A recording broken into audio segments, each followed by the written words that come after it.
we're the monkeys. People say we monkey around. We're too busy singing to put anybody down. Welcome. So that's what used to be called rock and roll. The Monkees. So mild now when you compare it to all of the rock and roll that we have these days. But back in the day when rock and roll started, we had the Monkees, the Beatles, Elvis has always been considered rebel music, right? I mean, if you were into rock and roll, then you were probably considered to be a lowlife, trash, a rebel, a criminal maybe. But it's evolved so much. And I think we all can agree on that. We all know how much rock and roll has evolved. Metal is its own thing that came out of all of the different genres of rock that have happened all the way from back then.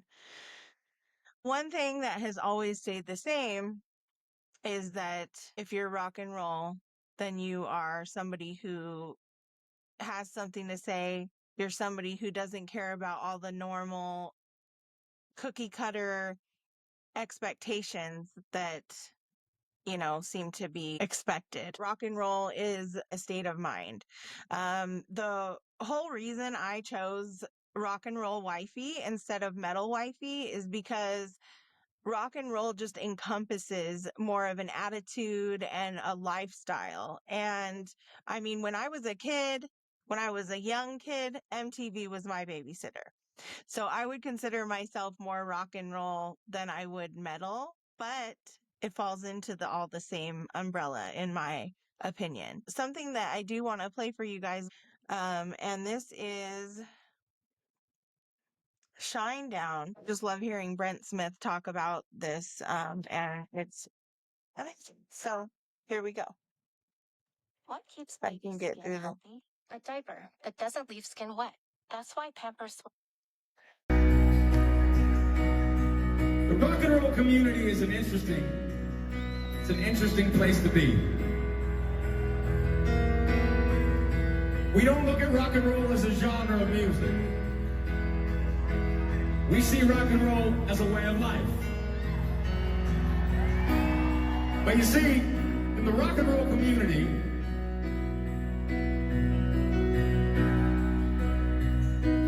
anyone from anywhere at any time is welcomed all the time.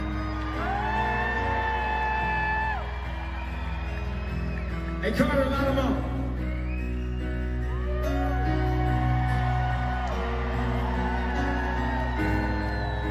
It doesn't matter if you're a man or a woman, if you're younger or you're older, the color of your skin, that's irrelevant. Your religion, that's up to you. That's your business. That's what makes you who you are. That's what makes you original. That's what makes you an individual. But if you take a moment and look around tonight, we all share something. All of us. We're connected by something.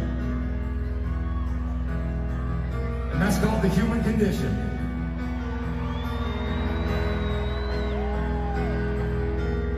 Ladies and gentlemen, in your lifetime, you are allowed to have as many human moments as you see fit, as necessary. It's your life, no one else's. But it's a journey. And let's be honest with one another. We're all a work in progress.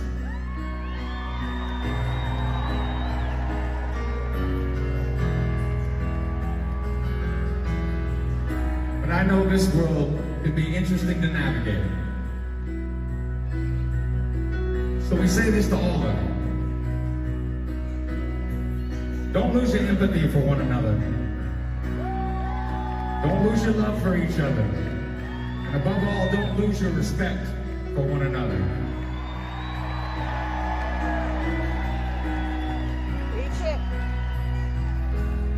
if you showed up here tonight, in your own life, you're having a hard time right now, But it's okay. take a deep breath. You're human. It's gonna be okay. Seriously. That's why they call it a journey. Life, that is. You're gonna go through a lot of hurdles. You're gonna have good days, you're gonna have bad days. But above all, we want you to live to fight another day. Everyone is going through trenches. So I say this to anyone here tonight Everybody. that feels unnoticed, misunderstood,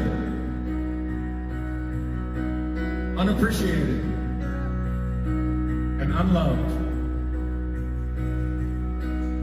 I say take a look around at your family. Take a look around at your community. Take a look around at each other. Because guess what? Everybody in Shinedown, everybody on this stage, and our entire crew, we love you. Everybody in Spirit Box and the entire band and their crew, they love you. Everybody in Papa Roach and their crew, they love you. Papa Roach is so my generation. So as a symbol of that human condition, and that we are all here together tonight, and that we are all here for each other, we have a request.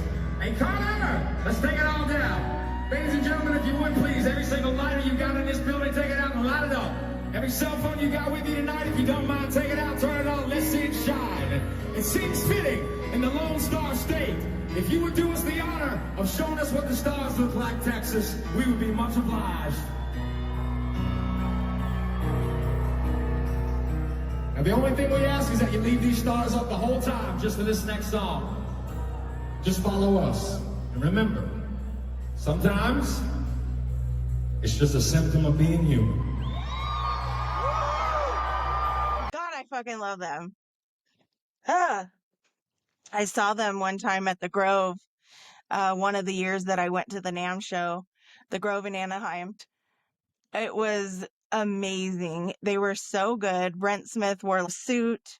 There was so many people there, but I was on almost like, not a balcony area. It's like almost like just an area that's higher up and watching, but it was kind of level with the stage. And I was standing right there at the railing with my friend watching him perform. And I swear it was like he was singing just to us. It was awesome. Anyways, we just all need to like try to be kinder to each other, support one another. We're not in competition. We were all made extremely unique.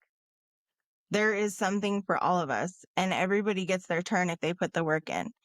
If you are doing what you need to do to better yourself, better your craft, better whatever it is that you're doing, and you're in your own lane, you're doing you. The bottom line of it is like he said, it's a symptom of being human. Yes. So anyways, rock and roll is the parent of metal.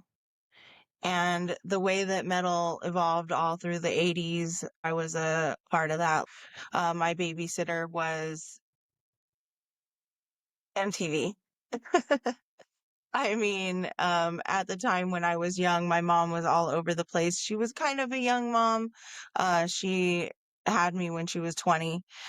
So definitely a lot younger than I was when I had my kids.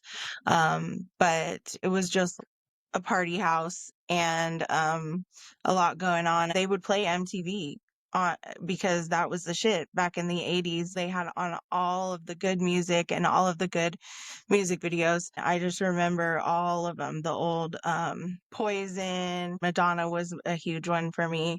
I absolutely loved her. And of course, Metallica. And when Metallica came out, that was considered super heavy metal. And it was scary at first for some people, but the people who love that, they just loved it. So I was around during that whole era, and I know a lot of you were too. We're all the baby childs of that era. I mean, we're definitely in that generation. Anyway, my husband is a metal guy, but he likes to do and sing a lot of different things, not just metal. I've heard him do opera, and it was some of the most beautiful shit I've ever heard in my life. I'm working on getting him recorded. If anybody actually knows how to play the piano and read music, I have a project for you. There's a song from the Rigoletto soundtrack. Rigoletto is a beautiful movie that is essentially a Beauty and the Beast story. And the Beast, he is a composer and he plays this song on the piano, and it is just absolutely gorgeous opera style. And when Darren does it, it's amazing. I've actually seen him make people cry while singing this song in a super intimate setting. And oh my gosh. Anyways, if you know how to play the piano and you're interested in recording this for us, let me know and we'll work something out. It would be great. I can get the music. I have to pay for it, but I can get it because I haven't been able to find it for free. And then I'll have to get it over to you and see what, you're willing to do. Oh, shit. The wind is crazy right now out here in Arkansas. We're in Northwest Arkansas right now, and I just hear the wind just blowing all the way through. Anyways, these days, the music industry is just such crap, I think a lot of big bands have been able to stay relevant for a long time because people continue to listen to them, and that's, wonderful for them. But until you get to that step, get out there and do what you got to do. Music industry is a popularity contest. The people that actually exhibit the true rock and roll attitude, they tell too many people to kiss their ass or they do it on their own, make a little chunk of change and then, try to make it happen.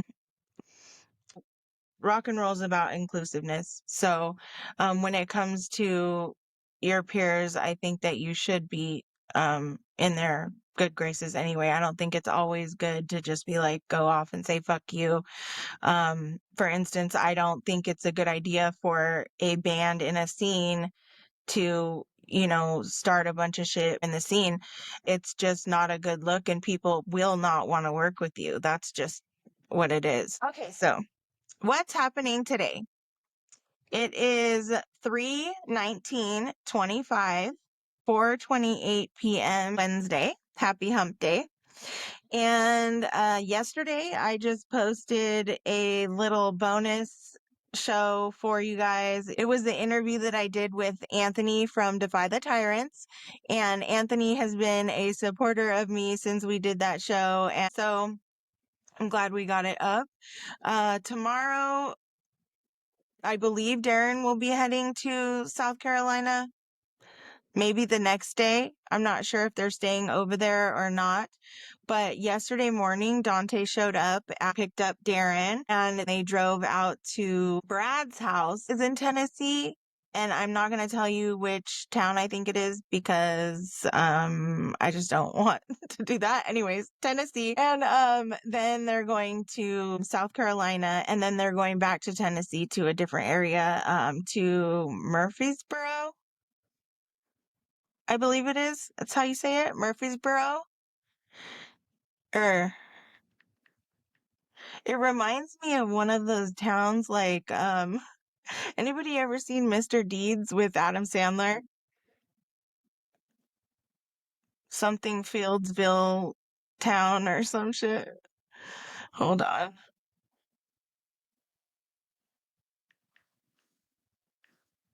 Yeah, Murfreesboro. That should be awesome. He'll be back next Tuesday night or Tuesday morning or Monday night. I don't know. We'll see. But I think he's having a blast. He's out there with Dante, well, the whole band. Dante, Brad, Matt. Matt flew out to Brad's and they all met there. and now they're having like barbecue practice time, and I don't know, I'm so excited for him. I think it's great because they haven't done anything for a while. For anybody who doesn't know, just a little backstory of why things have kind of went kind of slow with them for the last year or so. Dante actually had, and I'm just going to be vague about it because I don't know the medical terms, but basically he wasn't doing really good at all. He had to be rushed to the hospital. He was in the ICU for a little while, and basically after that he has taken so long to recover and get back to his health, and we're very, very happy to say that he is super healthy now and doing great, and I'd say pretty fully recovered, and he is just killing it and ready to go. So now they've finally decided, all right, I think we're going to pick up where we left off and just keep trucking. So Matt was a new addition, but he's still been in the band for about a year. He entered the band like right around when this stuff happened. And when we moved, okay, maybe 2 years then. Damn, time flies. Now they're ready to go, and I just can't wait to see, hopefully, because nobody's with them that I know, but it's possible that maybe some of Brad's family will be at the first one, and Darren has a cousin that is going to be at the second one, so hopefully we'll get a little bit of photos and maybe some video of what they do, and if not, then in April they're playing in San Diego, Brick by Brick, on April 19th. I don't know why I have these brain farts. It's probably because I think I'm a stoner. So look out for that. If you're going to be in San Diego, come to it. Go to the one on the night before as well if you can. That one has, I know it's Door 13, Sleeping Faceless, and I don't know any of the other bands. So, but I know both of those and have friends in both bands. So, we'll see. Hopefully one of them wins. And then Darren is the night after, so the 19th. And we're excited to see everybody. We're going to get there about a week before, and we're leaving a week after, but we're only going to have one full weekend there. So I'm grateful that we are going to have something for everybody to gather to be together. So Murfreesboro is going to be on the 23rd of March, Sunday night, at the Boro Bar and Grill. And oh, Darren's calling me.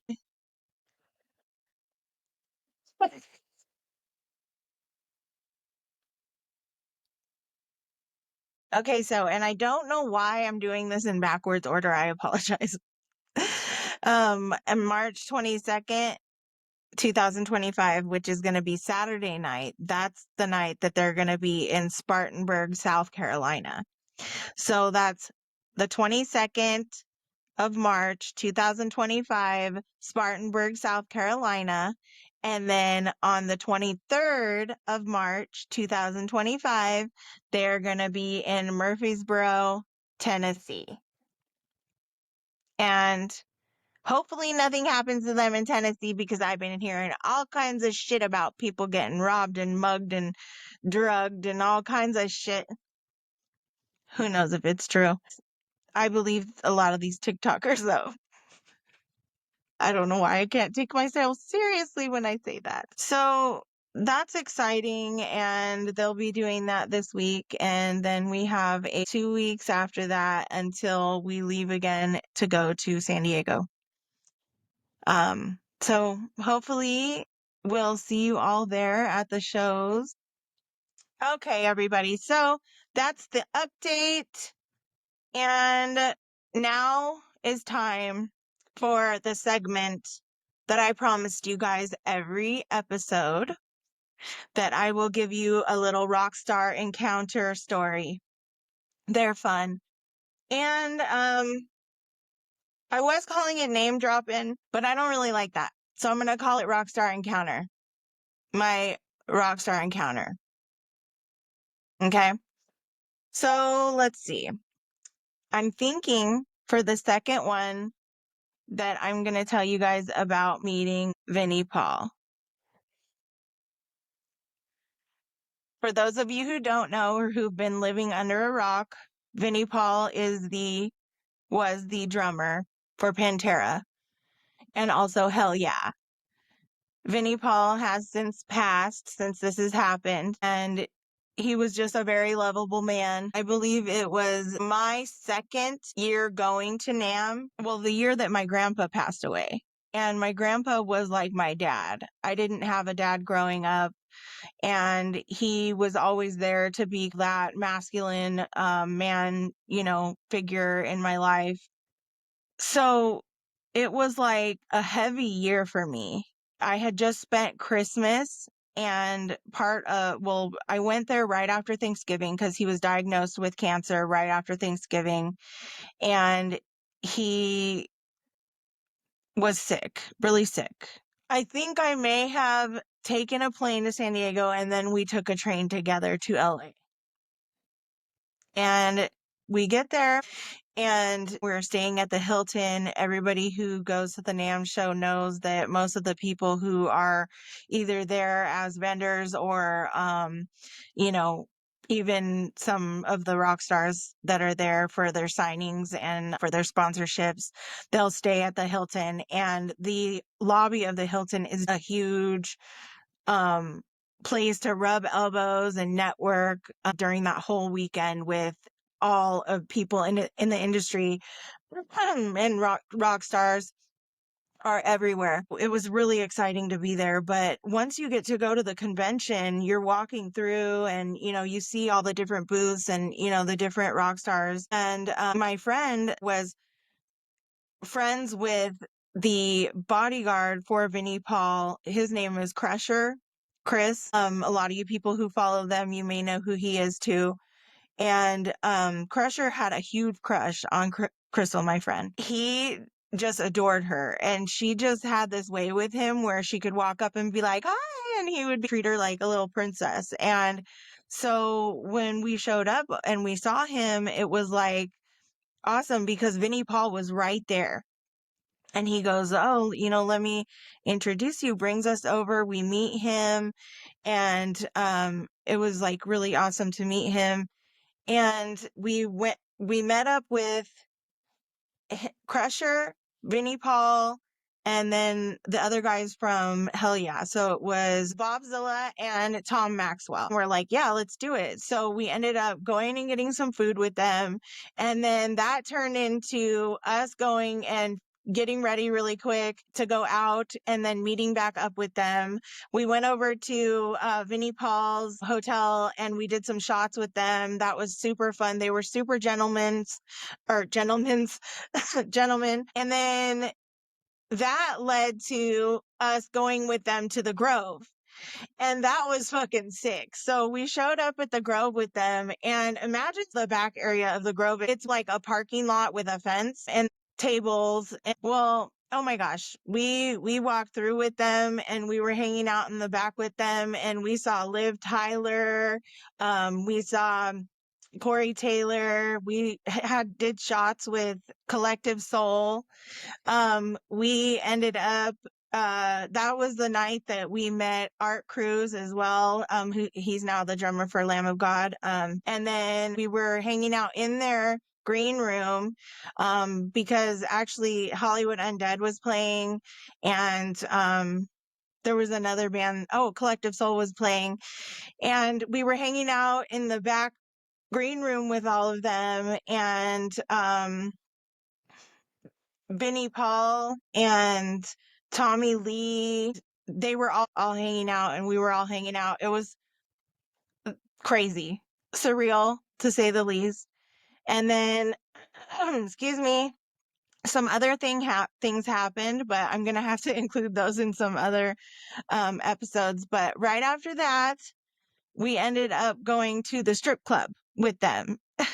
And they just kept inviting us to go with them wherever they were going. And we were like, yeah, why not? So I'm not kidding you. This is one of the craziest things ever. Right next to Vinnie Paul at the strip club while a stripper did a dance to Walk.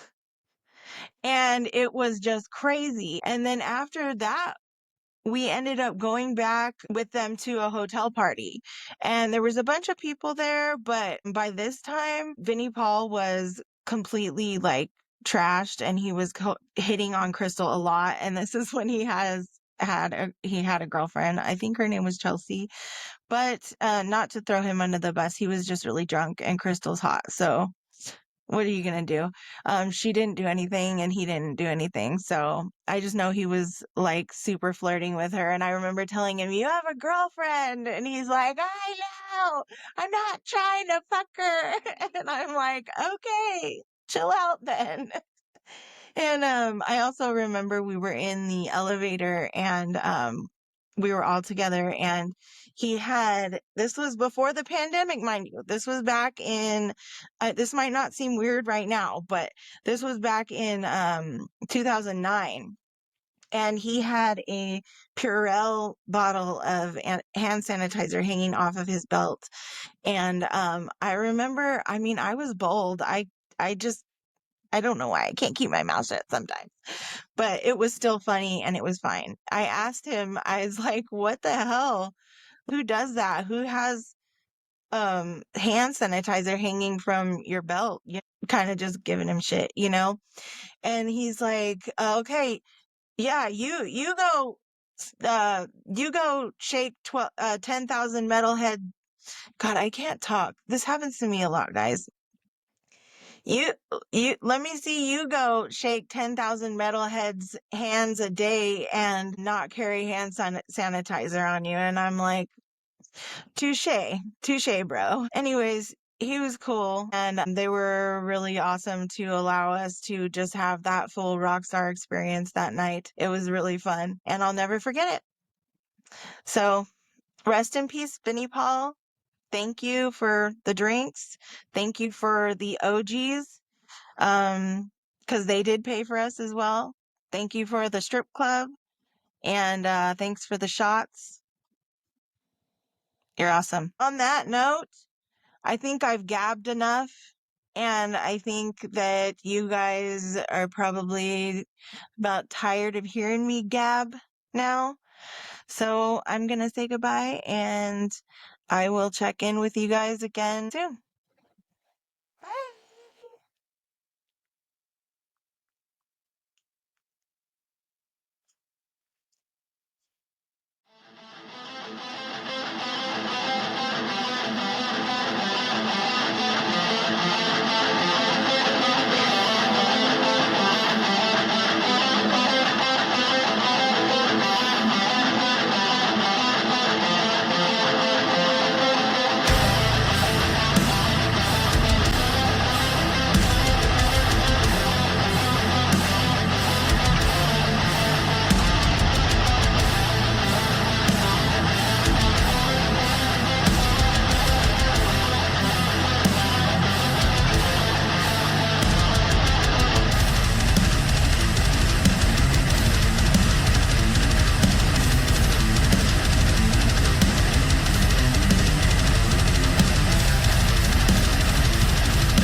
Time has come for